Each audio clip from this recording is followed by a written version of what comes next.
Hello friends, good morning. তো শরীরটা এতটাই খারাপ, কি বলবো, দেখতেই পাচ্ছ, কোনো কাজ টাজ কিছুই হয়নি। এই তো এখন উঠলাম। শঙ্কু তো চলে গেছে, আজকে তোমরা সবাই ভালো আছে।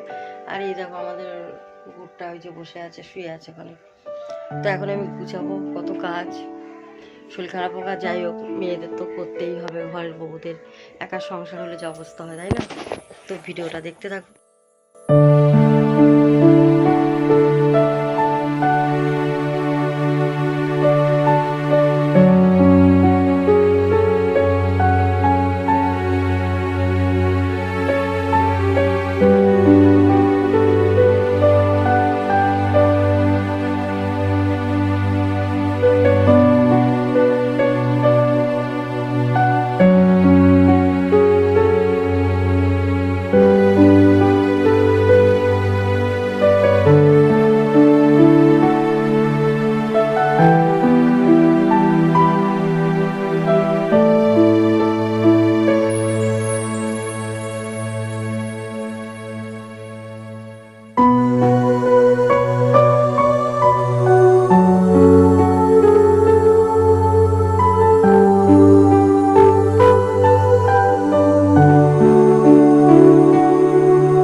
সার্জারির পর থেকে আমার শরীরটা খুবই খারাপ, মানে কি যে করবো কিছুই বুঝতে পারছি না। তার মধ্যে মেয়ের বই কিনতে হবে, কিনতে পারছি না।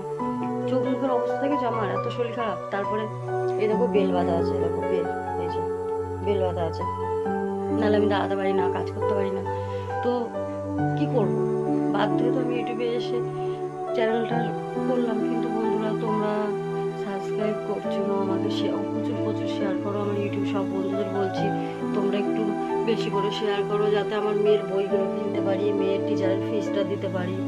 আমি খুবই অসহায়, কি বলবো, এতটা শরীর খারাপ, আমি রোজ ব্লগও দিতে পারছি না, শরীর এত খারাপ। এই যে দেখো, উঠলাম 11টার সময়, উঠে কোনো রকমের ঘরগুলো ঝাড় দিয়ে মুছলাম। মেয়ে তো পড়তে বসেছে, আর এখন আলু সিদ্ধ, মানে ভাত বসিয়েছি, আর আলু সিদ্ধ দিইনি, সরি ভুল বললাম। দেখো চলো দেখাচ্ছি, ডাল করছি, ডালের মধ্যে ছিম আর ফুলকপি দিয়ে দিয়েছি।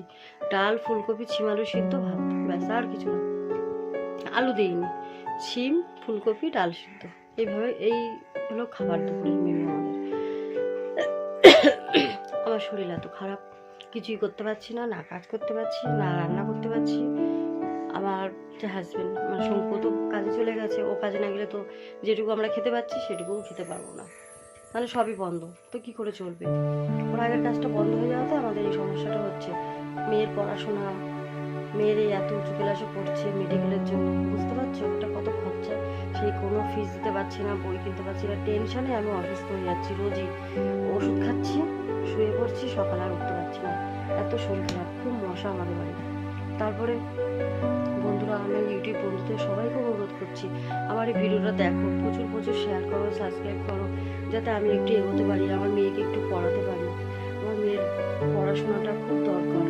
কেন আজকে আমি এতদূর কষ্ট করে মেয়েটাকে পড়িয়েছি, এখন আমি যেহেতু আর মেশিন চালাতে পারছি না, তো আমার মেয়েকেও আমি আর পড়াতে পারছি না।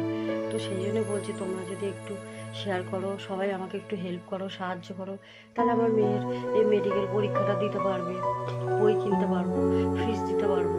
বিনা পয়সায় কি সে কেউ পড়াতে পারে? তারপর মাস গেলে ঘর ভাড়া দিতে হয় 5,000 টাকা, সেই টাকাটা কোত্থেকে আসবে? শঙ্কু যেটুকু মায়না পায়, মানে যেটুকু স্যালারি পাচ্ছে ওই ঘর ভাড়া দিতে হচ্ছে। ঘর ভাড়া দিয়ে কারেন্টের বিল আলাদা ভাড়া, প্রায় 1 থেকে 1.5 টাকা কারেন্টের বিল, মোট 6,500 টাকা মতন ঘর ভাড়ায় চলে যায়। তাহলে 6,500 টাকা যদি ঘর ভাড়া চলে যায়, আর কইটুকু আমরা মানে খাওয়া খরচা কি হয় ওতে তোমরা বলো? ওইটুকুর মধ্যে যা হয়, যেখানে বলে 9,000 টাকা স্যালারি দেয়। এখন এইরকমই, মানে কিছু করার নেই, প্রথম কাজ জানে না, নতুন কাজে ঢুকেছে, তো এই করতে হবে। আর এর থেকে আমি মেয়ের কিভাবে পড়াবো, কিভাবে মেয়ের ফিস দেবো, মেয়েকে একটু যে ভালো খাওয়াবো, পড়াশোনা করছে কি করে খাওয়াবো? এই দেখো আলু সিদ্ধ ডালু সিদ্ধ এইভাবে আমার চলছে, আর কিছু করার নেই। তো আমি সেই জন্য ইউটিউব বন্ধুদের সবাইকে বলছি, প্রচুর প্রচুর শেয়ার করো, তোমরা আমাকে হেল্প করো, সাহায্য করো।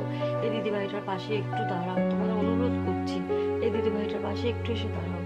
আমি খুবই অসুস্থ, তোমরা দেখতে পাচ্ছ, আমি রোজ ব্লগ দিতে পারছি না, ব্লগ ভিডিও।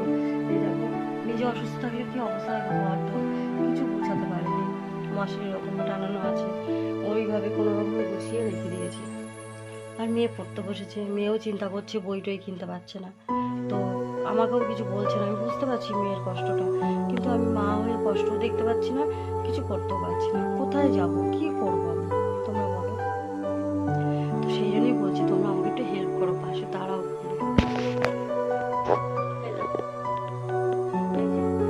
মুগ ডাল সিদ্ধ দিয়েছি, ছিম ফুলকপি, ছিম ফুলকপি দেখেছো? এইগুলো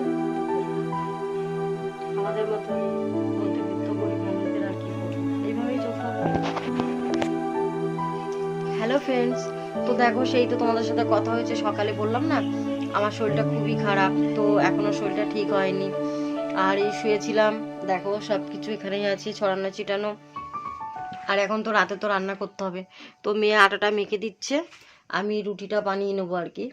তো এই যে এটা নিয়ে যাচ্ছে, এটা আমি আর কি গলায় পেঁচিয়ে করবো, কারণ আমার তো টনসিল আছে, টনসিল ফুলে থাইরয়েড আছে, প্রবলেম আছে অনেক কিছু। তো এখন নিচে যাচ্ছি, মেয়ে আটা মেখেছে।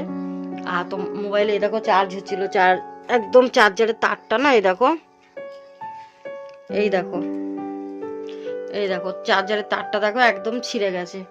তো একটা অন্য চার্জার কিনেছি, কিন্তু ওতে না চার্জ হচ্ছে না, এটা হলো অরিজিনাল আর ওটা হলো নকল, তো হবে না তাই না? আর এখন একটা অরিজিনাল চার্জার কিনতে গেলে 700 টাকা, তো মেয়ের বই কিনতে পারছি না, আর আমি 700 টাকা দিয়ে চার্জার কিভাবে কিনবো তোমরাই বলো? তো সেই জন্য আমি এখন চার্জার কিনছি না, এই কোনো রকমে 1-2 করে যেভাবে চার্জ হচ্ছে হোক, অনেক কষ্ট করে ভিডিওগুলো দিচ্ছি। তো বন্ধুরা আমি এতটা অসুস্থ, তারপরেও ভিডিও দিচ্ছি, প্লিজ ভিডিওগুলো দেখো, এই দিদিভাইটার পাশে দাঁড়াও, একটু হেল্প করো, সাহায্য করো, মেয়ের পড়াশোনাটা যাতে চালাতে পারি। আর লাইক করো, শেয়ার করো, প্রচুর প্রচুর শেয়ার করো, লাইক করো, সাবস্ক্রাইব করে দিও একটা, ভুলো না। তো চলো এখন আমি রান্নাঘরে যাই, দিকে মেয়ে আটা মাখছে, মেয়েকে তো আটা দিয়ে এসেছি। তো আমার নামা ওঠা যে এত কষ্ট, এই দেখো টুল, এই যে টুলে পা দিয়ে নামবো, দেখো এই যে টুলে পা দিয়ে তারপরে নামতে হয়, এই দেখো টুল, তারপরে এই মেঝেতে পা দিলাম। আর চার্জারটা নিয়ে যাচ্ছি ওই ঘরে, লাইট অফ করে দিই।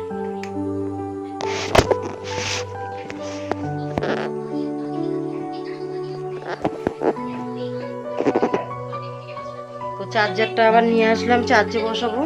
আর এই দেখো নিয়ে আটা মাখছে, আটা মেখে বেলে দেবে, আমি রুটি ভাজবো।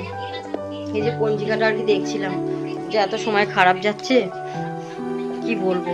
তো এখন এই যে চার্জার, মানে এখন তো ভিডিও আমি করতে পারবো না, আর সন্ধ্যা টন্ধা দেওয়া হয়ে গেছে ঠাকুরকে খেতে টেতে। তো এখন শোনা পঞ্জিকাটা এখানটা রাখলাম, হ্যাঁ রাখতে হবে। তো এখন এই দেখো এই যে চার্জে ঢুকাচ্ছি, চার্জে বসিয়ে দেবো। এই দেখো এই যে চার্জে দিয়ে, তো আর ভিডিও তো আমি তো রান্নাঘরে রুটি করব, রুটির সব কিছু গুছিয়ে নিই। দেখো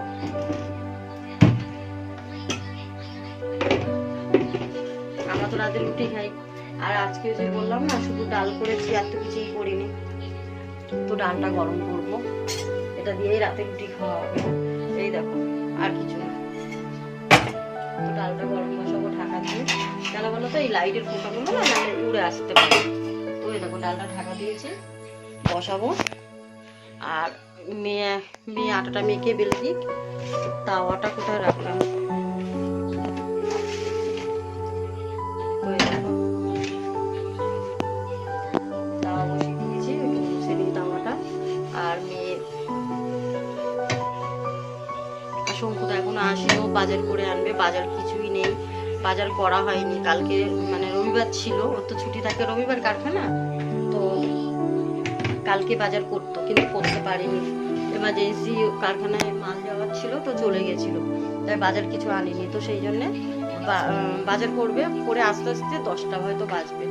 তো আমি এ দেখো এগুলো কালো হয়ে গেছে না, দেখেছো? দেখো এই ওষুধের অ্যাকশন, এত ওষুধ খাওয়া হচ্ছে, তার থেকে আমার এই প্রবলেমগুলো হচ্ছে। আমার রবিবারে ডাক্তারের কাছে যাবো, কি বলবে কে জানে ডাক্তার, কতটা কালো হয়েছে দেখো, ঠিকই হচ্ছে না।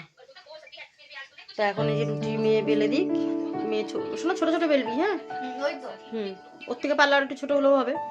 তো রুটিটা মেয়ে বেলে দিক, আর আমি ডালটা গরম বসিয়ে দিই, আর মোবাইলটা চার্জে বসিয়ে দিই। না রাতে তো আমি ভিডিও এডিটিং করতে পারবো না, এডিট না হলে তোমাদের কালকে ভিডিও দিতে পারবো না। আজকেও ভিডিও দিতে পারিনি, কারণ আমার শরীর খারাপ ছিল, আমি ভিডিও করতেই পারিনি। কি করব, মোবাইলে চার্জ না হলে হয় না। তো বন্ধুরা আজকে শঙ্কু বলেছে আমাকে আর মেয়েকে খেয়ে নিতে, কারণ আমার তো ওষুধ খেতে হয়। তো আমাকে বলেছে তুমি আমার মানে ওর খাবারটা আমি বেড়ে রেখে আমি আর মেয়ে খেয়ে নিই, কেন কিছু করার নেই, আমি এখন অসুস্থ, সার্জারির পর থেকে আমাকে খেতেই হয়। আগে আমি ওর জন্য বসে থাকতাম, কিন্তু এখন সেটা আর হয় না। তো আমাকে বলেছে তুমি অসুস্থ, তুমি খেয়ে নেবে, আমার জন্য আর বসে থাকবে না, কেন তোমার তো টাইমে ওষুধ খেতে, নাহলে হজম হয় না, রাতে বমি হয়, অ্যাসিড হয়ে যায়, আমি অসুস্থ হয়ে যাই রাতে। তো আমি অসুস্থ হলে সবার ঘুম বন্ধ, রাতে ঘুমাতে পারে না, আর শঙ্কু সকালবেলা আবার 7টার সময় কাজে চলে যায়। তো যার জন্য আর কি আমার এই প্রবলেমগুলো। তো সেই জন্য আর রাতে হয়তো তোমাদের সাথে কিছুই শেয়ার করতে পারবো না, এখন যেটুকু পারছি তোমার সাথে শেয়ার করলাম। মেয়েকে তো দেখতেই পেলে, মেয়ে রুটি বেলে দিচ্ছে আটা মেখে। তো এখন এখানেই মানে এখন আমি মোবাইলে চার্জ দিতে ভিডিওটা বন্ধ করি, যদি শঙ্কু আসে পারলে শেয়ার করবো, মোবাইলে তো চার্জ। তো হ্যালো ফ্রেন্ডস, দেখো আমি আর মেয়ে খেয়েছি, আর শঙ্কুর খাবার এখানে বাড়া আছে, রুটি তো হটপটে আছে, তো আজকে শুধু ডাল করেছি।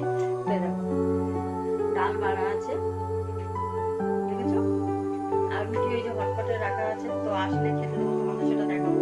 ওই যে হটপটে রুটি রাখা আছে আর এই যে ডাল, তো এখানে ঢাকা দিয়ে রেখে দিয়েছি।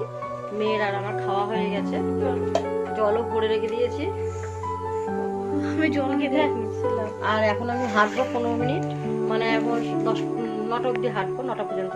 তারপরে দেখো কত ওষুধ, ওষুধগুলো খাবো। তো এখন মোবাইলটা চার্জে দেয়, যে দেখতেই পাচ্ছি এখন হাঁটছি। আমি যেহেতু তোমাদের সাথে শেয়ার করি সব কিছু, তো সেই জন্যই তোমাদেরকে বললাম, এটাও শেয়ার করলাম। তো এখন ঢুকিয়ে দিই, কেন বলো তো, আমি হাঁটবো তো, তো পায়ে বেঁধে। এবার দেখো আমাদের তো ছাদে ওঠার সিঁড়ি নেই, তো ছাদে উঠতে পারি না, তো তার জন্য এই আমি এইভাবে ঘরের মধ্যেই হেঁটে নিই। আর আমাদের তো ওই দেখো এইটুকু ভাড়া বাড়িয়ে কি হবে, তাই না? তো এর মধ্যেই 15 মিনিট হাঁটবো। তো এখন ভিডিওটা দেখতে থাকো।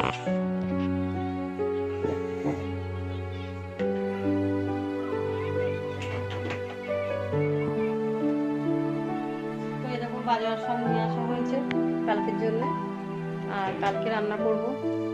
আর মেয়ের আমার তো খাওয়া হয়ে গেছে, আর এই যে শঙ্কু চলে এসেছে, খাবার টাবার রেডি করে রেখে দিয়েছি, খেয়ে নেবে। রাতে তো আমরা রুটি খাই, তোমরা তো জানো। আর এই যেখানে দুধ এনেছে মেয়েকে, এই যে দুধ জাল দিচ্ছি, দেখো দুধটা জাল দিচ্ছি, একটু টক দই পাতবো, টক দই পাতবো আর কি। আর রাতে মেয়েকে খেতে দেবো, মেয়ে মানে 3জনেই সবাই খাবো, যেহেতু শরীরটা ভালো না, তো সেই জন্যে। তো দেখতেই পেলে, তো হ্যালো ফ্রেন্ডস, তো দেখতেই পেলে। এবার কি বলতো, মেয়ে যে এত পড়াশোনা করছে, ওকে তো একটু খাওয়াতে হয়। তো দেখো আমাদের মতন মধ্যবিত্ত ঘরে আমরা তো ভালো কিছু খাওয়াতে পারবো না, তো এই দুধ নিয়ে আসতে বলেছি ওর বাবাকে। তো শঙ্কু দুধ নিয়ে এসে এই দুধটা জাল দিচ্ছি, মেয়েকে দেবো, আমি একটু খাবো, আর শঙ্কুকে দেবো, 3জনে খাবো এই দুধটা, মানে 500 দুধ। আর টক দই পাতবো একটু, মানে 1 লিটার দুধ নিয়ে এসে ওর থেকে টক দই পাতবো, 500 দুধ টক দই পাতা হবে, যেহেতু ওই টক দইটা মেয়েকে খেতে বলেছে, আর আমারও খাওয়ার কথা ফ্যাট কমানোর জন্য, তো ফ্যাটি লিভার যেহেতু, তো সেই জন্য টক দইটা খাবো। তো টক দইটা পেতে রাখছি, আর রাতে দুধ খাবে। তো বন্ধুরা দেখতেই পেলে, তোমার সাথে তো সব কিছু শেয়ার করি, তো সেই জন্যই বললাম। তো ভিডিওটা আজকে এখানেই শেষ করছি, যদি ভালো লাগে লাইক করো, শেয়ার করো, সাবস্ক্রাইব করতে ভুলো না। এই দিদিভাইটার পাশে একটু থাকো প্লিজ, আর আমার ভিডিওগুলো দেখো, কমেন্টে জানিও যদি ভালো লাগে। আর এই কালো দাগগুলো কিভাবে যায় একটু আমাকে প্লিজ বলো। আমি এই মুখের এই কালো দাগগুলো না কিছুতেই যাচ্ছে না। ডাক্তার দেখেছি, একটা মলম দিয়েছে, কিন্তু কি বলো তো, উল্টো না এই সার্জারির পরে মলমটা দিয়েছে, কিন্তু আরো বেশি কালো হয়ে যাচ্ছে, জানো তো। তো সেই জন্য তোমাদেরকে বলছি, তোমাদের যদি জানা থাকে কোনো কিছু আমাকে জানিও। আমি এমনি বাইরের কসমেটিক, কোনো ক্রিম, তার পার্লার, আমি এগুলো বেশি করি না, মানে ইউজ করি না, আর যাইও না। আর সেরকম আমাদের মতন ভর্তি করে আমাদের টাকা কই যে আমরা পার্লারে যাব, তো সেই জন্য তো কোনো প্রশ্নই নেই।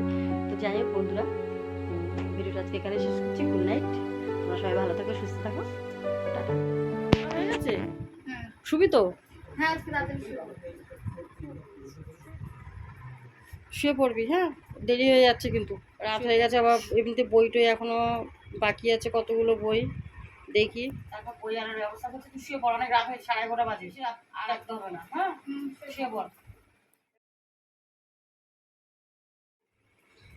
কে ওখানে?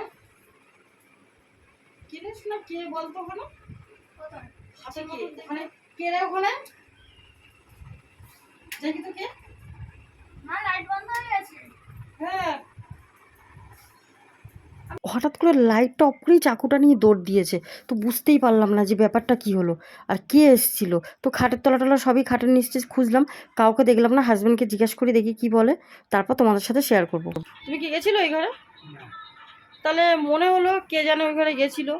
চাকু দেখলাম, দেখতে পেলাম না, তাড়াতাড়ি করে লাইট অফ করে চলে আসলো। এবার ঘরে তো সেরকম কিছু তো না, তাও আমি দেখছি। তো হাজব্যান্ডকে জিজ্ঞাসা করলাম, বললো না। তো কে যে গেছিল বুঝতে পারছি না, কিছু না, হঠাৎ করে চাকু নিয়ে কে গেছে আমাকে আর আমার মেয়েকে মারতে। তো যাই হোক, মেয়ে তো খুব ভয় পেয়ে গেছে। মেয়েকে বলছি চিন্তা করিস না, শুয়ে পড়। আর বন্ধুরা, এটা আমি কালকে আগে ব্যাপারটা দেখি, তারপর তোমাদের সাথে